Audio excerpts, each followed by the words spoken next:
Mocha. She's sitting on the deck back there. You gotta lock her up. Good morning, boys and girls. If I don't lock Mocha up, that darn dog will fall. If I'm in the tractor, she'll follow me all the way to Regina, I swear. If she could keep up that far. So I tend to lock her up when I'm heading out to the field to go baling. Look here. God darn snake right there. See him? There, I just crushed him. Ran him over. That some bitch. I hate snakes. More than anything else, I hate snakes. And that snakey, he ain't gonna bother me no more. Mind you, if they're way the hell out in the pasture, I just leave them alone. Because those guys, they'll gnaw on the friggin' baby gophers, and they'll gnaw on friggin' mice and shit like that. But I don't like them in my yard. How's that sound? Especially up around my house.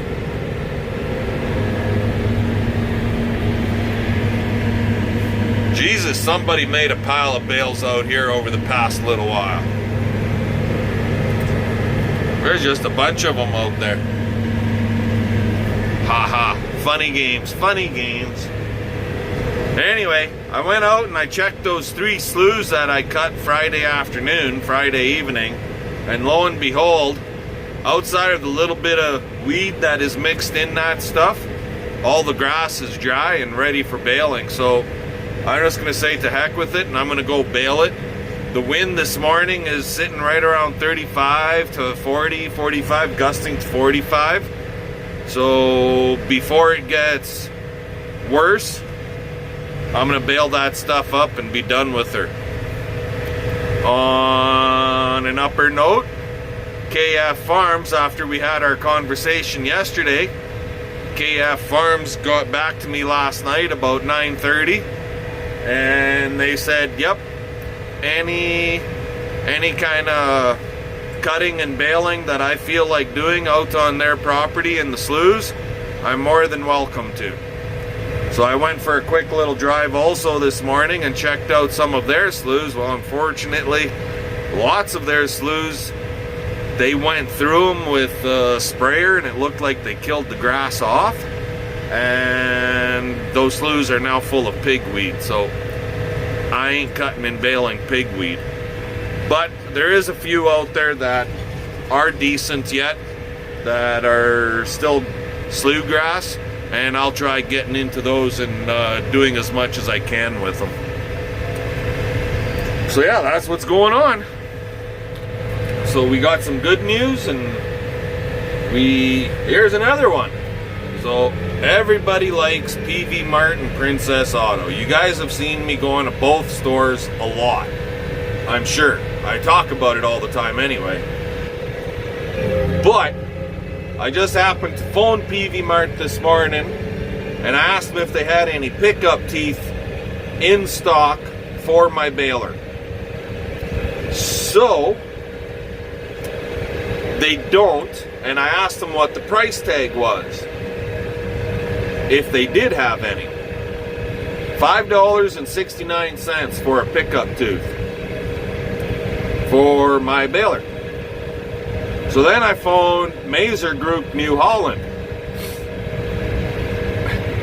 They're more than $1 cheaper, right from the factory. How about that? Normally when you want stuff, when you get from like PV Mart or Princess Auto or something like that, it's a cheaper brand product or whatever, and they don't charge as much money for that product than what the factory does. But in this situation, the factory is cheaper. OEM parts, original equipment,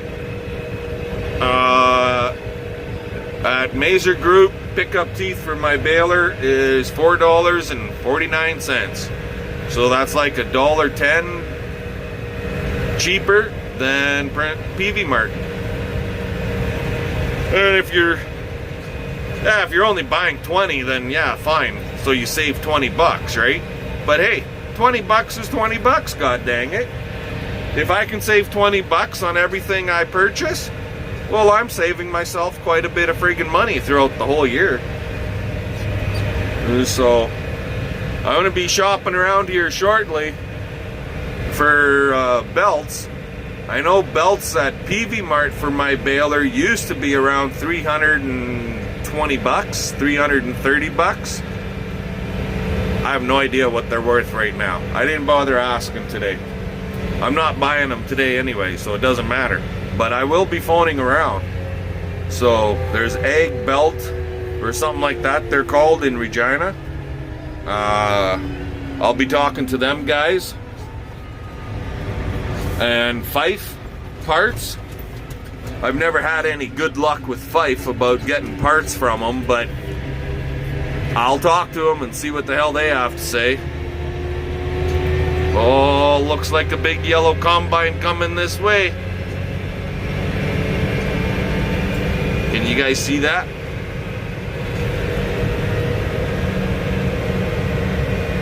He's taking up the whole goddamn road. I guarantee you I know who that is. That's KF Farms right there. That's Cambite Farms. So, if that's Cambites, and that's a 40 plus foot header, whoops, sorry guys, possibly 50, I'm gonna pull in here.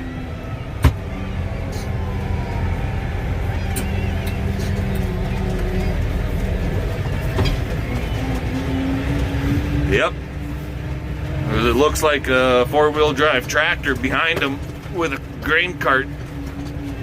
Oh, this bouncy slough. Oh, oh, oh, oh, oh, oh, oh, oh, oh, oh, we got her. Put the hammer down. It's go time, boys, go time.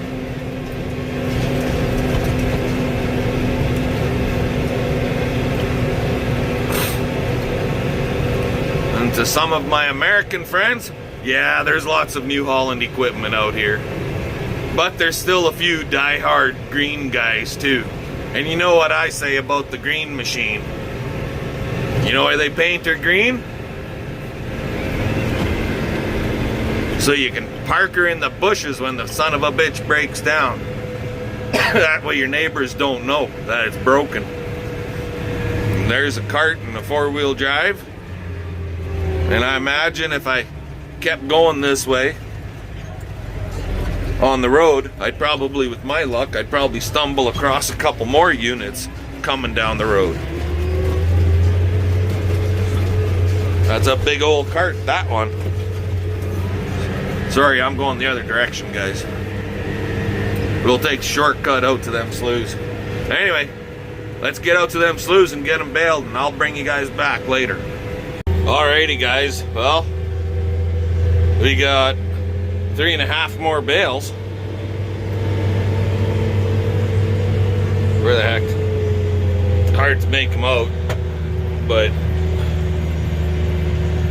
there's 2 right there, and then there's 1 back there,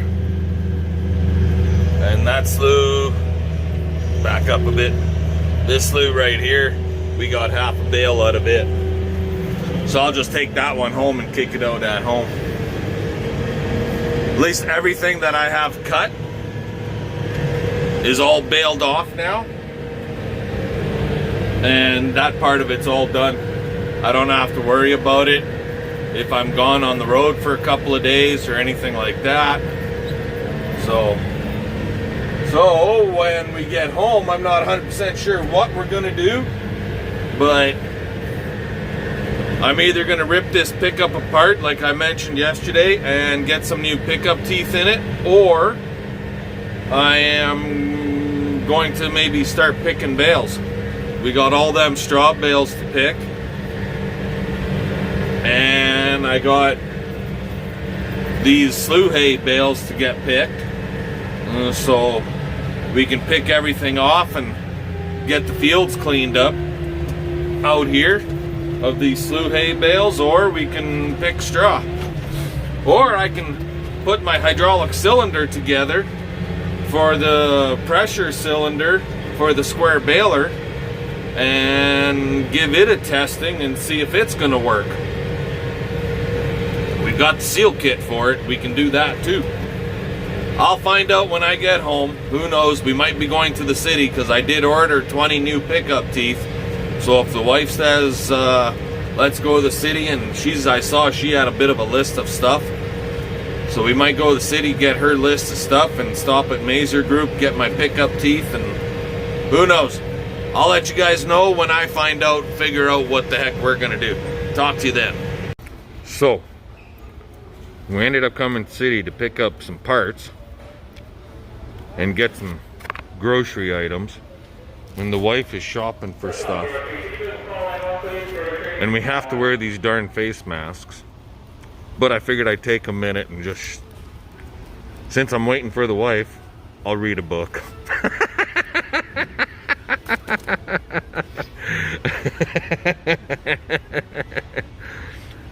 Hey, you never know, right?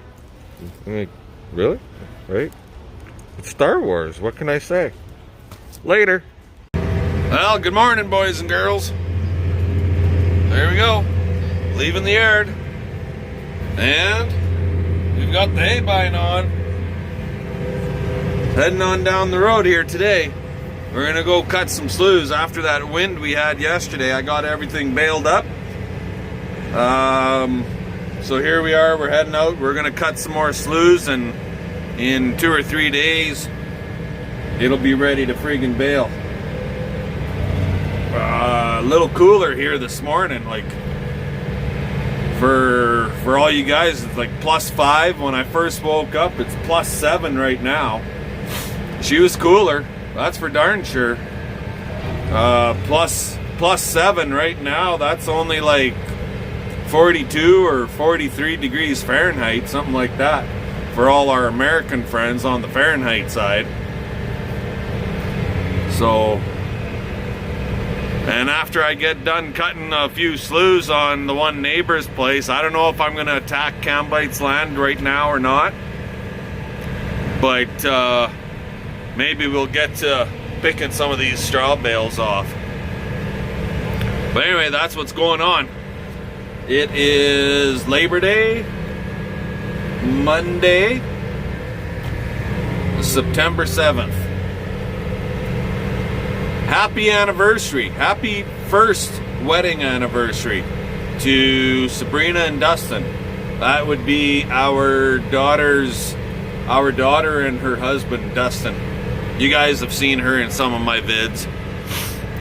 If you went back to Brandon Cows, you can see Sabrina in the video, Dustin's in the background. So, anyways, happy anniversary to them guys. And we're gonna get some friggin' sloughs cut. Talk to you guys later.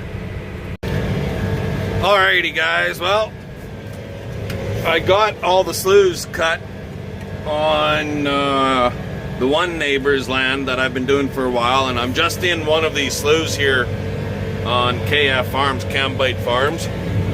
But it looks like they tried spraying this out, and there's a hell of a lot of pigweed in here. And there's a lot of cattail that got missed. They tried spraying it, it looks like, to me. This is what I'm seeing.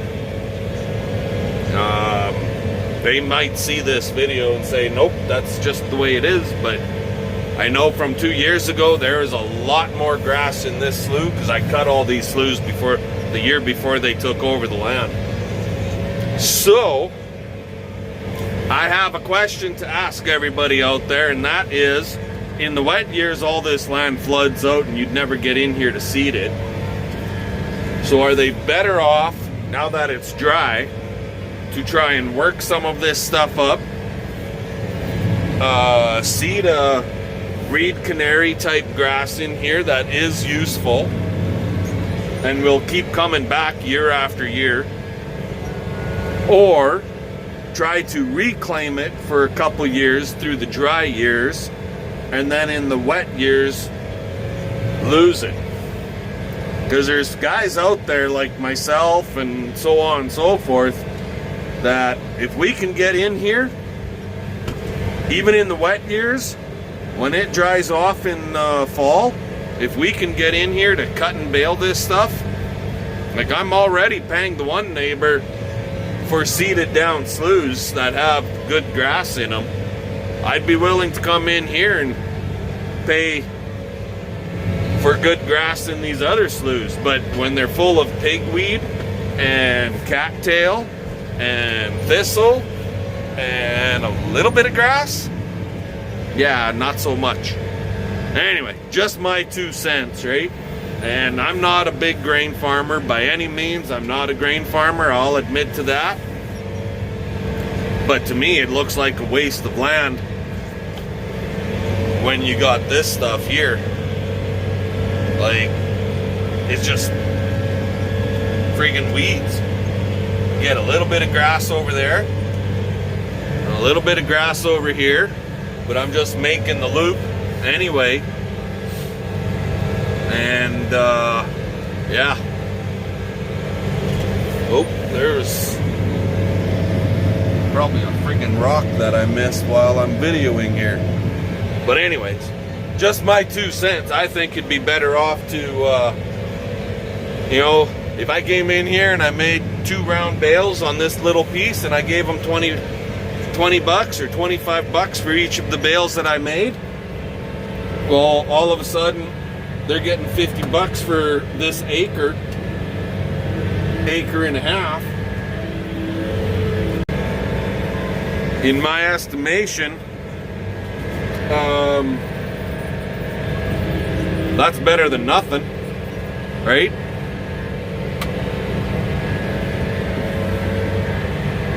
It might not be like some of their land where it's 100 or 150 or $200 an acre, but 50 is better than nothing. My 2 cents.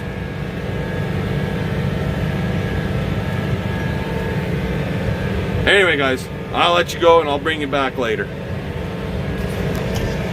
Okay, guys, so I'm just driving around and you see this spot right here, right from the trees back there. Well, not quite all the way from the trees, but pretty much. Here, I'm gonna try and get you in close enough so you can see it. Right there, that's reed canary grass right there. It grew in the trees, and even like that's the railroad track right there, right from the railroad track all the way along, all through this area, all the way to the end out there. That was all reed canary. There's a little bit of cattail, but not much, but a little bit. But they plowed it all under, or better yet, I should say, they sprayed it all out. They sprayed it, and then in the springtime, it's way too wet to get in here, so they couldn't do nothing with it, and they seeded around the wet spot. So here's a prime example. Now it's full of friggin' foxtail, as they took out all that reed canary and that little bit of cattail that was in here, and all the foxtail started coming in good and strong. Well, I ain't cutting the foxtail. That's no good to me. I can't do nothing with that stuff. The only reed canary left out here, like last year, I believe they kind of actually seeded right through here, and they had hemp in it.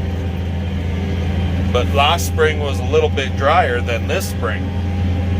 So the only reed canary is right along the railroad track and in the trees. So that's no darn good to me. Here's another slough right up here. It's all been sprayed out. I can't touch it. The only ones that are any good to me are the ones that are full of cattails And I told him I'm not cutting any cattails, or if it's full of weeds, I'm not gonna bother with it.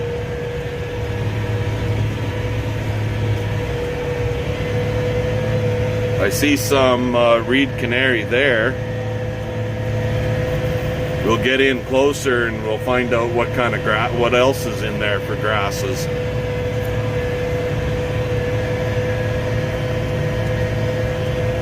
But I got a feeling it's not going to be worth my time.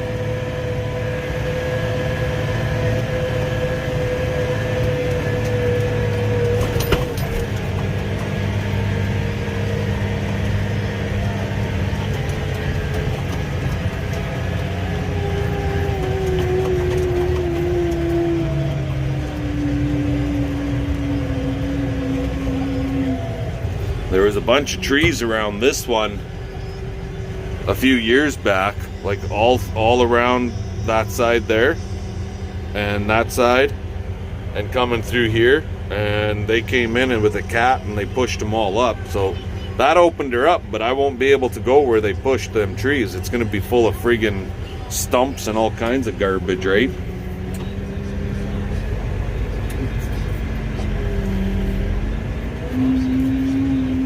Let's see how bouncy this is.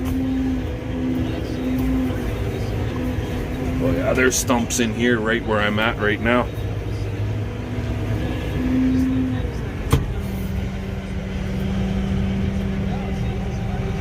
I'll try cutting a little bit of this stuff and we'll see how she goes.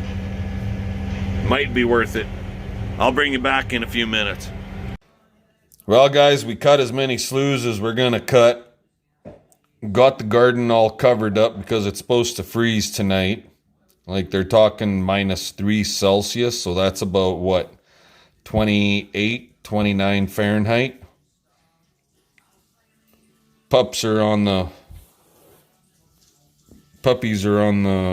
the deck out there.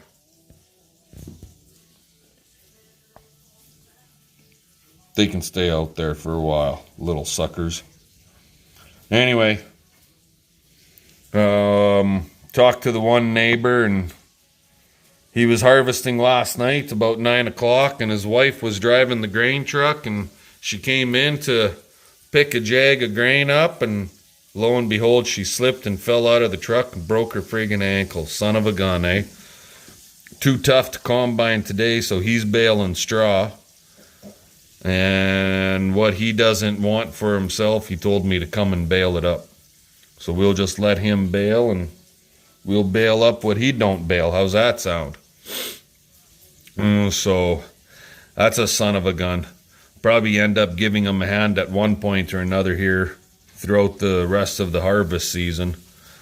So anyways, until he phones and says he wants help, he says right now he doesn't need any help. So, but when he does, if I'm available, I'll go give him a hand.